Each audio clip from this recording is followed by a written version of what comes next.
Yan oh, may F at may CF. So CF moto yan. At meron tayo ditong ito, mainit-init na 450 SR. Ayan o, play to win sports. Medyo matagal-tagal na tayo hindi nag-sports. Tingnan natin kung kaya pa ng batok natin. Tingnan natin yung pag-start nito. Malupit daw animations nito eh. Oh wow, parang PlayStation ah. Alright, ang ganda. Parang parang PlayStation. Ang lambot ng clutch. Controls, medyo maraming pindutan. Preno, taasan natin. Ayan. Alright, so para siyang 350 SR na mas malaki. Yan yung taillight nyo. Yan ang taillight, pogi. Meron na ring aerodynamic dito. So tara, test ride tayo.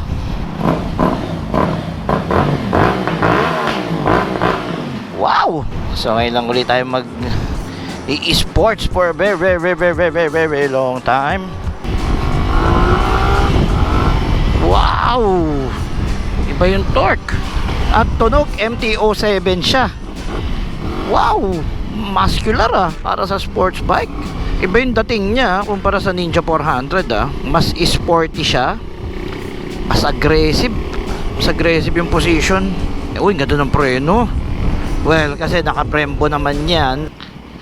Ito yung sakit ng mga ibang manual bikes eh. Madali ba siya in neutral? Yan, madali naman. Ah!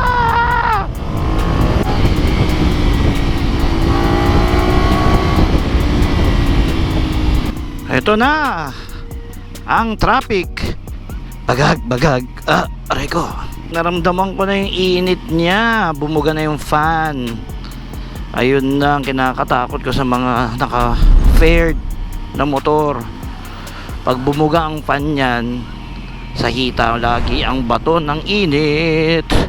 Maganda yung motor, lambot ng clutch. Honestly, kakaiba siya. Pero matulin siya. Iba yung pickup niya. Malakas-lakas yung pickup niya. Napaka-poging motor. Pati yung tangke kakaiba. Iba yung hulma kaysa doon sa traditional na kasanayan natin. Yung T-post mukhang solido. At yung forks upside down. Ito talaga eh. Ano ba tatak nito? Hindi naman to Brembo, pero it looks and feels like one. Galing. Tapos may Bluetooth connectivity siya. And may side stand sign. Ayan o. Oh, kita nyo? May motor sa gitna. Seat height. Ako po ay 5'3". Abot ko. Malalim yung upuan kumpara dito sa tangke. Siguro so far side comment ko, medyo mahirap siya iatras. May kabigatan. Side mirror. Ganun pala siya pag tinupi.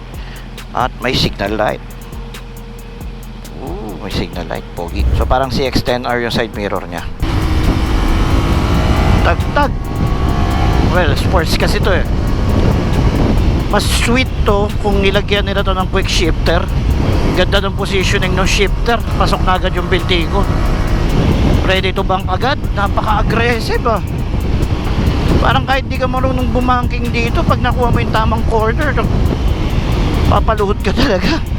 Yung riding stance niya, pati yung hulma nung tiyan sa tangke, pabanking na talaga. Pati yung manibela, galing. Hindi ko yan na-experience sa CBR 500 and sa Ninja 400. Pero syempre may kapalit yun.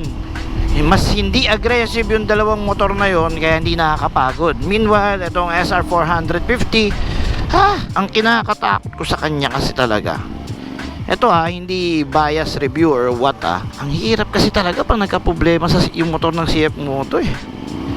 Pero sana masolusyonan, diba? Lahat naman nag-i-improve. Parang gusto ko nito. Kaya ayoko nagte-test drive ng motor eh.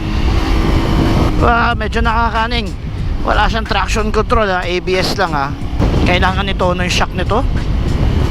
Masyadong matalbog para sa Philippine road conditions. Pero kung sa racetrack, mukhang papalag to Whew! Ganda ng first ride experience ko with the 450 SR. Solid bike para sa ganung presyo. Sa pagmamaneho ko sa kanya, pakiramdam ko parang mas malakas si Ninja 400 pa rin eh. Pero syempre, with konting adjustment tsaka rider skills, mukhang kakayanin ito. Pero sa point of view ko, napakaganda ng timing ng CF Moto sa paglabas ng motor na to, dahil ang tagal na ng namamayagpag ng Ninja 400 at CBR 500 sa entry level. Now, meron na uling choices ang mga ating mga Kasiwan Nation. May bagong 400cc entry level big bike sa market, and that is the 450 SR from CF Moto. Smooth yung delivery ng power niya, hindi katulad ng ibang nakasanayan natin na motor na medyo sa gitna ng throttle may mga kakaiba. Ito smooth, ang ganda. Woo! Revolutionary sound.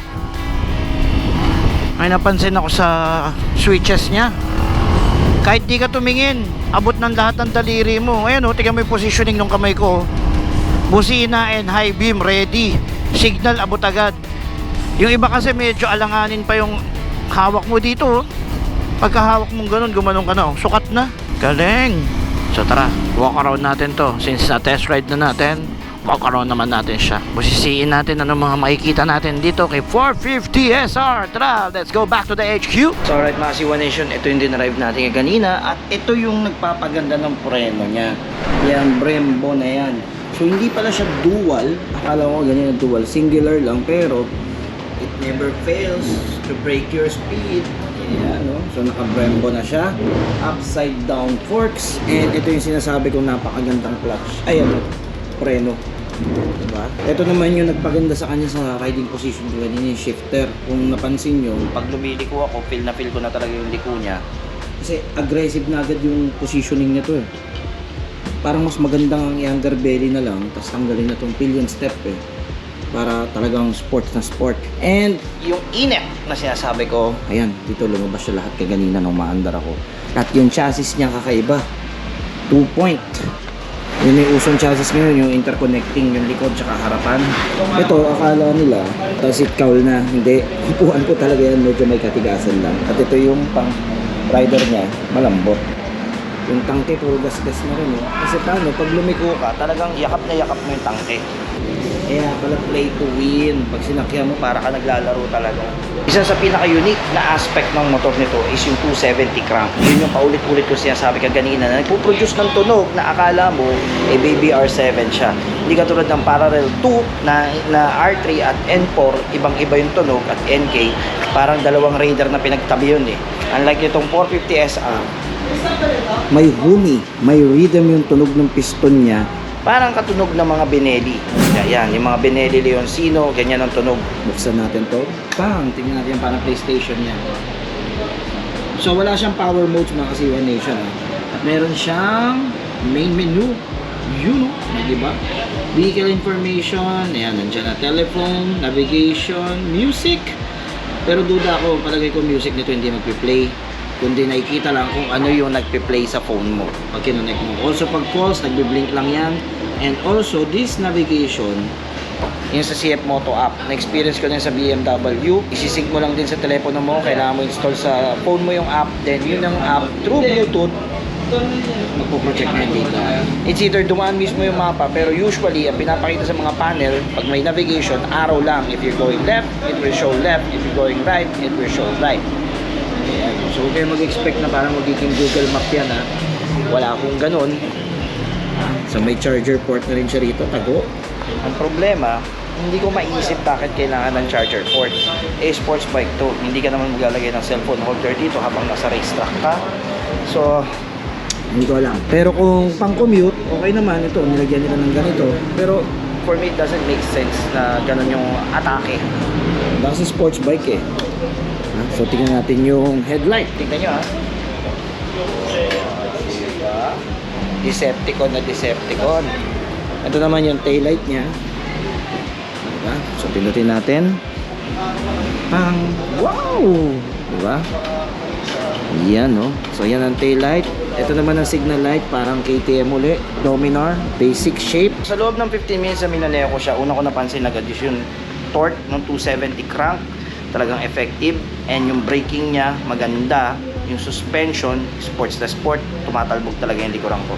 Pero sabi nila adjustable daw to dito. Yan, so na-adjust daw yan dyan. So itong part na to parang aesthetics na lang to. Kasi sa yung mga ganyang winglet, yung downforce na yan, mararamdaman mo lang yan pag mabilis ka na talaga. So siguro sana inalis na lang din to, hindi ko trip. Yan. Tsaka hindi ko mag-gets ba't yung ibang part is carbon fiber, katulad nito. Bakit kailangan pang i-carbon fiber kung plastic din naman? Diba? Sana all black na lang, simple na lang. Para mas sporty talaga tignan.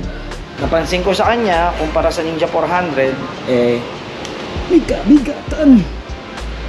Oo, may kabigatan to kumpara sa Ninja 400. Hindi ko sa pinipintasan pero yun talaga yung build mabigat Hindi tayo magagawa dyan. So that's it for the 450 SR. So ilang araw pa siya dito sa atin para aralin ko pa. Yan yung initial kong napansin sa kanya. Laging tatandaan, sa 01, kayo number 1.